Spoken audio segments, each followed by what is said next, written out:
रात के 11:35 हो चुके थे। पूरे घर में गहरा सन्नाटा पसरा हुआ था। सिर्फ एक कमरे से हल्की हल्की सिसकारियां और फुसफुसाहट सुनाई दे रही थी। मैं रिया, 18 साल की, अपनी छोटी सी कोठरी वाले कमरे में लेटी हुई थी। मेरी दीवार काफी पतली थी, जैसे कागज की परत हो। पास वाले गेस्ट रूम की हर छोटी मोटी आवाज साफ आ जाती थी। आज फिर वही पुराना खेल शुरू हो गया था। ममता चाची और विक्रम भैया के बीच बहस छिड़ गई। शुरू में तो बस धीमी धीमी बातें थीं, जैसे कोई गुप्त राज छिपा रहे हों। फिर आवाजें धीरे धीरे तेज होने लगी। बस करो विक्रम, आज तो छोड़ दो प्लीज। ममता चाची की आवाज थकी थकी और थोड़ी उदास लग रही थी। तुम हर रात यही करते हो, कब रुकोगे? विक्रम भैया की आवाज में गुस्सा भी था और गहरी चाहत भी। तुम्हें पता है ना, मैं तुम्हारे बिना सुकून नहीं पाता, भैया ने कहा। मैं चुपचाप बिस्तर से उठ खड़ी हुई। मेरे कमरे में एक पुरानी लकड़ी की खिड़की थी। उसकी जाली कई साल पुरानी होकर ढीली पड़ चुकी थी। हवा के साथ पड़ोस के कमरे की हर बात साफ सुनाई देती थी। मैंने धीरे से कान जाली से सटा दिए। अंदर का नजारा देखते ही मेरी सांसें रुक सी गईं। विक्रम भैया ममता चाची को बिस्तर पर धीरे से लिटा रहे थे। चाची विरोध दिखा रही थीं, हाथ हटा रही थीं, लेकिन वो विरोध सिर्फ नाटक था। आंखों में साफ सहमति झलक रही थी। भैया ने अलमारी खोली और कुछ पुरानी तस्वीरें निकालकर दिखाईं।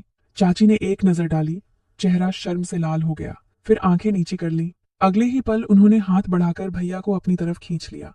मैं वहां से हिल नहीं पाई। सांसें तेज चलने लगी। दिल इतनी जोर से धड़क रहा था कि लगा कोई सुन लेगा। पूरे शरीर में अजीब सी सिहरन दौड़ गई। बिना सोचे मेरा हाथ खुद नीचे की तरफ चला गया। पहली बार ऐसा महसूस हो रहा था, लेकिन रोक नहीं पाई। आंखें बंद करके मैं खुद को उस मंजर में पूरी तरह खोने लगी। तभी विक्रम भैया की नजर खिड़की की जाली पर पड़ गई। जाली के पीछे मेरी तेज सांसें और हल्की हरकत दिख रही होगी। एक पल के लिए उनकी आंखें मेरी तरफ ठहर गईं। मैं घबरा गई। दिल धक धक करने लगा। तुरंत पीछे हटी, चादर ओढ़ी और लेट गई। नींद कहीं दूर चली गई। सुबह तक मैं जागती रही, मन में हजार सवाल और उथल पुथल मची हुई थी। अगली सुबह नाश्ते की टेबल पर सब नॉर्मल लग रहा था। ममता चाची गर्मा गरम पराठे और चाय बना रही थी। विक्रम भैया अखबार पढ़ रहे थे। मैं चुपके भैया को देख रही थी। अचानक उनकी नजर मुझ पर टिकी।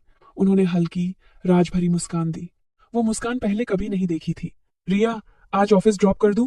भैया ने अचानक पूछा। चाची ने हैरानी से देखा। आज तो ड्राइवर आ रहा है ना? नहीं, मैं खुद ले जाऊंगा। भाई बहन का टाइम भी तो चाहिए, भैया ने कहा। मैंने हल्के से सिर हिलाया। मन में एक प्लान बन रहा था। कार में बैठकर हम निकल पड़े। सुबह का रास्ता सुनसान था। हल्की धुंध अभी भी चारों तरफ फैली हुई थी। मैंने कहा, भैया मैं ड्राइव करूं? लंबे समय से प्रैक्टिस नहीं हुई। भैया हंसे। ठीक है, लेकिन सावधानी से। मैं ड्राइवर सीट पर बैठ गई। भैया पास वाली सीट पर। उनका हाथ धीरे से मेरे कंधे पर आ गया। मैंने जानबूझकर कार को हल्का झटका दिया। भैया का हाथ मेरी कमर पर सरक आया। उन्होंने हाथ नहीं हटाया। मैंने धीमे से कहा, भैया आपका हाथ। बहना, बस बैलेंस के लिए, उन्होंने कहा। लेकिन हाथ और कस लिया। मेरी सांसें तेज हो गईं। मैंने कार सड़क के किनारे रोकी। क्या हुआ? भैया ने पूछा। थकान लग रही है, मैंने कहा। हम दोनों बाहर निकले। चारों तरफ सिर्फ पेड़, खेत और शांति। भैया मेरी तरफ मुड़े। उनकी आंखों में कल रात वाली चमक थी। रिया, कल रात तुम। मैंने नजरें झुका ली। सॉरी भैया। भैया ने मेरी ठुड्डी ऊपर की। तुम सब समझती हो ना? मैंने उनकी आंखों में देखा। भैया, चाची आपको पूरी तरह खुश नहीं कर पाती। मैं रोज सुनती देखती हूँ। एक पल खामोशी हुई। फिर भैया ने मुझे अपनी बाहों में कसकर जकड़ लिया। पहली बार किसी ने मुझे इतने करीब से चाहा। हमारी सांसें मिल गईं। भैया के होठ मेरे होठों से लगे। मैंने विरोध नहीं किया, बस आंखें बंद कर ली। हम पास के बड़े पेड़ की छांव में बैठ गए। भैया ने धीरे धीरे मेरे कपड़े सरकाए। मैं थर थर कांप रही थी, लेकिन रुक नहीं पाई। भैया ने मुझे वो सब सिखाया जो मैंने कभी कल्पना भी नहीं की थी। शुरू में तेज दर्द हुआ, लेकिन उस दर्द में मीठा आनंद भी था। मैंने उनका नाम लिया। वो और जोश में आ गए। लगभग 2 घंटे बाद हम थक कर लेट गए। भैया ने मेरे माथे पर प्यार भरा चुंबन दिया। ये हमारा राज रहेगा, बहना। मैंने कहा, हाँ भैया, सिर्फ हम दोनों का। ऑफिस पहुंचकर मैंने बाहर से सब नॉर्मल रखा, लेकिन अंदर एक नई आग जल रही थी। शाम को लौटते हुए भैया ने कहा, आज रात चाची मामा के घर गई हैं। दादी, दादा जल्दी सो जाएंगे। तेरे कमरे में आऊं? मैंने मुस्कुराकर कहा, इंतजार करूंगी। रात हुई, घर में अंधेरा छा गया। दादी, दादा सो चुके थे। मैंने दरवाजा थोड़ा सा खुला छोड़ दिया। भैया चुपके से आए। इस बार कोई झिझक नहीं थी। हम बिस्तर पर एक दूसरे में पूरी तरह खो गए। भैया ने मुझे धीरे धीरे, प्यार से, गहराई से अपना बनाया। हर स्पर्श में चाहत थी, हर पल में नशा।